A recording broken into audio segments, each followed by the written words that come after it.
हाय दोस्तों, मैं हूँ प्रगति और स्वागत करती हूँ आप सबका मेरे इस यूट्यूब चैनल पे जिसका नाम है खुशी मोटिवेशन। आज के इस वीडियो में जानते हैं दोस्तों कि कैसे ऑनलाइन फर्नीचर बेच के 5,500 करोड़ की कंपनी बना डाली है। वो कहते हैं ना दोस्तों, सपने उन्हीं के सच होते हैं जिनके सपनों में जान होती है। सपने उन्हीं के सच होते हैं जिनके सपनों में जान होती है। पंखों से कुछ नहीं होता, हौसलों से उड़ान होती है। ऐसी ही कहानी पेपर फ्राई की है। दो दोस्तों ने ऑनलाइन कंपनी बना डाली। सबसे पहले दोस्तों, अगर आपने मेरे चैनल को अभी तक सब्सक्राइब नहीं किया तो प्लीज़ जल्दी से सब्सक्राइब कर लीजिएगा, क्योंकि आपका एक एक सब्सक्राइब मेरे लिए बहुत मायने रखता है। मेरी वीडियोज़ हर उम्र के लोगों के लिए होती है और मेरी हर वीडियो में आपको सफलता की और प्रेरणादायक कहानियाँ मिलती है, जिससे कि आप अपने जीवन में सफल हो जाएं। तो जानते हैं दोस्तों पेपर फ्राई की कहानी। जहाँ ज़्यादातर ई कॉमर्स कंपनियाँ ग्राहकों को फैशन, लाइफस्टाइल, इलेक्ट्रॉनिक और ब्यूटी प्रोडक्ट बेचकर ही खुश थी, वही पेपर फ्राई ने ऑनलाइन फर्नीचर बेचने के यूनिक आइडिया पर काम किया और इस समय सालाना सैकड़ों करोड़ों का बिजनेस कर रही है। आजकल फैशन, लाइफस्टाइल व ब्यूटी प्रोडक्ट से लगातार इलेक्ट्रॉनिक गैजेट तक सब कुछ ऑनलाइन मिलना काफ़ी आसान हो गया है, क्योंकि ये चीज़ें वज़न में हल्की होती है, इनको डिलीवर करना भी आसान होता है। लेकिन फर्नीचर के भारी सामानों को सही सलामत ग्राहकों तक पहुंचाना बहुत ही मुश्किल काम है। शुरुआत में पेपर फ्राई ने भी फैशन व लाइफस्टाइल से संबंधित प्रोडक्ट ऑनलाइन बेचते थे, लेकिन फर्नीचर के सामानों में ज़्यादा प्रॉफिट मार्जिन होने की वजह से इन्होंने अपनी कैटेगरी बदल दी, जिससे इनको काफ़ी चुनौतियों का सामना भी करना पड़ा। लेकिन उन्होंने कभी हार नहीं मानी, इसलिए उन्होंने आज एक ऐसा बिजनेस खड़ा कर दिया जिससे वो करोड़ों कमा रहे हैं। पेपर फ्राई क्या है, सबसे पहले ये जानते हैं दोस्तों। पेपर फ्राई देश का सबसे बड़ा ऑनलाइन फर्नीचर स्टोर है।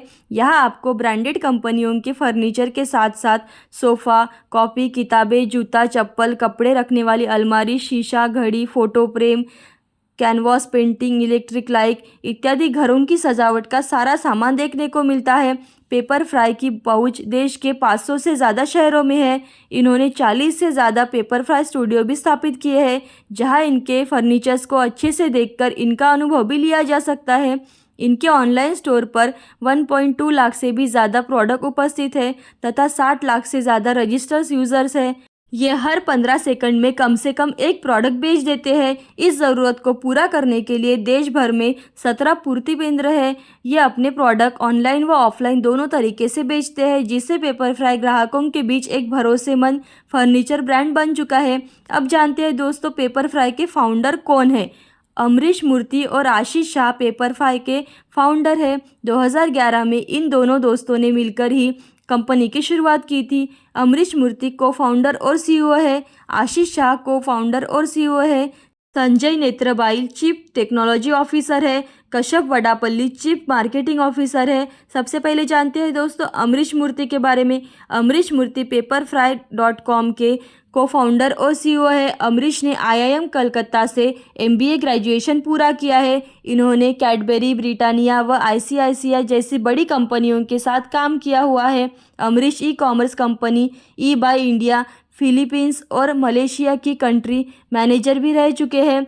जानते हैं आशीष शाह के बारे में। आशीष शाह पेपरफ्राई.com के को फाउंडर और सीईओ है। इन्होंने institute of management technology Ghaziabad से मटेरियल्स मैनेजमेंट शाखा से एडवांस डिप्लोमा किया है। आशीष ने यूनिवर्सिटी ऑफ पुणे से केमिकल्स इंजीनियरिंग की डिग्री भी प्राप्त की है।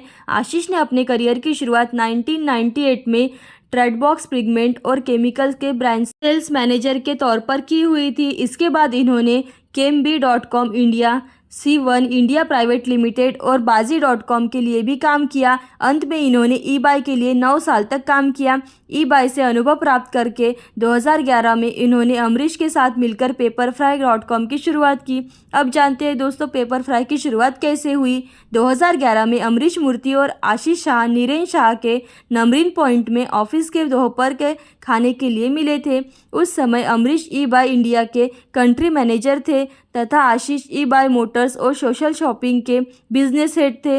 नीरेन शाह भी 2007 तक ई बाय का हिस्सा थे, लेकिन उन्होंने नॉर्वेस वेंचर पार्टनर्स नामक एक इन्वेस्टमेंट फर्म में मैनेजिंग डायरेक्टर के पद के लिए ई बाय को छोड़ दिया था। भोजन के बाद अमरीश व आशीष ने एक लाइफस्टाइल ई कॉमर्स वेंचर शुरू करने के आइडिया को पेपर नैपकिन पर नीरेन को समझाया। नीरेन को यह आइडिया काफ़ी ज़्यादा पसंद आया। इस मीटिंग के अंत lifestyle company Trendsutra platform service PVT LTD का जन्म हो चुका था। ट्रेंडसूत्रा का पेपरफ्राई.com की मूल कंपनी है।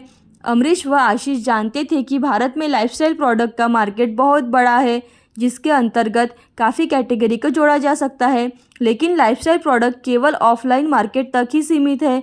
उन दोनों को कई साल तक बड़ी बड़ी कंपनियों के लिए भी काम किया तथा उनके बिजनेस को ज़मीन से आसमान तक पहुंचाया था। इसलिए दोनों को पूरा भरोसा था कि यदि लाइफस्टाइल प्रोडक्ट को ऑनलाइन व्यवस्थित तरीके से बेचा जाए तो एक बहुत बड़ा बिजनेस खड़ा किया जा सकता है। शुरुआत में अमरीश और आशीष ने अपनी पूरी जमा पूंजी अपने बिजनेस को शुरू करने के लिए लगा दी। इन्होंने अपने लिंक्डइन प्रोफाइल पर स्टार्टिंग अप लिख दिया, जिसको देखकर शुरुआती कुछ लोग इनसे जुड़े। उन्होंने 6 लोगों की टीम बना दी।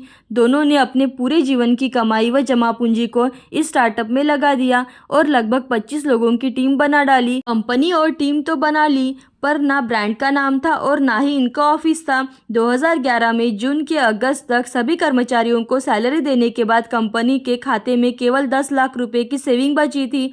इनको $50 लाख की फंडिंग मिलने वाली थी, जिसका कोई सीमित समय नहीं था, इसलिए इंतजार करने के अलावा इनके पास और कोई चारा भी नहीं था। अमरीश व आशीष ने कठिन समय से डरने की बजाय उससे लड़ना बेहतर विकल्प समझा। अंतिम 10 लाख रुपए के ख़त्म होने के पहले ही उन्होंने पूरी टीम के साथ गोवा का ट्रिप प्लान कर लिया, क्योंकि दोनों फाउंडर्स इस आखिरी मौके को गंवाना नहीं चाहते थे। इस ट्रिप के कुछ ही हफ्तों को बाद उन्हें $50 लाख की फंडिंग प्राप्त हो गई। फंडिंग मिलने के बाद टीम अपने काम में जुट गई और 2012 में पेपरफ्राई को ग्राहकों के लिए लॉन्च किया गया। उस समय ये लाइफस्टाइल की लगभग सभी प्रोडक्ट जैसे जूते, कपड़े, गहने, घर की सजावट का सामान आदि बेचा करते थे। लॉन्च के कुछ समय बाद इन्होंने अपने 1500 से ज़्यादा ऑर्डर प्राप्त किए हुए थे और ज़्यादा ट्रैफिक के कारण इनकी वेबसाइट भी क्रैश हो गई थी। 2012 से 2013 तक ये सब ठीक ठाक बिजनेस कर रहे थे, लेकिन 2012 में अमरीश व आशीष ने पेपरफ्राई को केवल फर्नीचर कैटेगरी में एक ब्रांड बनाने का फैसला किया। इस फैसले के बाद उनका 35% बिजनेस ख़त्म हो गया। इसके बाद उन्होंने अपनी वेबसाइट को और अच्छा बनाने के लिए इसमें कई फर्नीचर प्रोडक्ट जोड़े, जिसके बाद ग्राहक उनकी वेबसाइट पर फिर वापस लौट आने लगे। पिछले 11 साल में उन्होंने $28 करोड़ की कुल फंडिंग प्राप्त कर ली है और आज उनकी टीम में 500 से ज़्यादा लोग काम कर रहे हैं। कंपनी में मुश्किल समय के साथ देने वाले 15 लोग आज भी कंपनी का हिस्सा बने हुए हैं।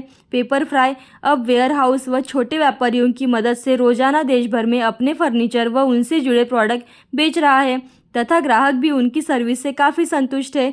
तो जानते हैं दोस्तों पेपरफ्राई को कब और कितनी फंडिंग प्राप्त हुई है। 12 दिसंबर 2011 को इन्होंने सीरीज़ ए फंडिंग राउंड में नॉर्वेस्ट वेंचर पार्टनर से $50 लाख की फंडिंग प्राप्त की थी।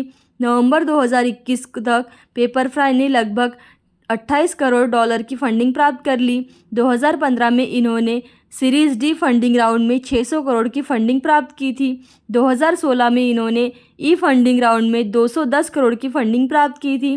2018 में इन्होंने 250 करोड़ की फंडिंग प्राप्त की थी। 23 नवंबर 2021 को Pepperfry nor'wester ventures, general electric, passion trust और अन्य पारिवारिक व्यवसायों और ट्रस्ट सहित 47 निवेशकों ने डेट फंडिंग राउंड में $40 मिलियन जुटाए थे। अब जानते हैं दोस्तों पेपरफ्राई का प्रमुख लक्ष्य क्या है। फंडिंग में मिले हुए पैसों को वो अपने बिजनेस को और ज़्यादा डेवलप करने में लगा रहे हैं और साथ ही देश के कोने कोने में अपने प्रोडक्ट को बेचकर वो बिजनेस को और भी ज़्यादा बड़ा कर रहे हैं। ऐसी अच्छी कहानियाँ और मोटिवेशनल वीडियोस देखते रहने के लिए खुशी मोटिवेशन को लाइक, शेयर, सब्सक्राइब जरूर कीजिएगा। Thank you so much.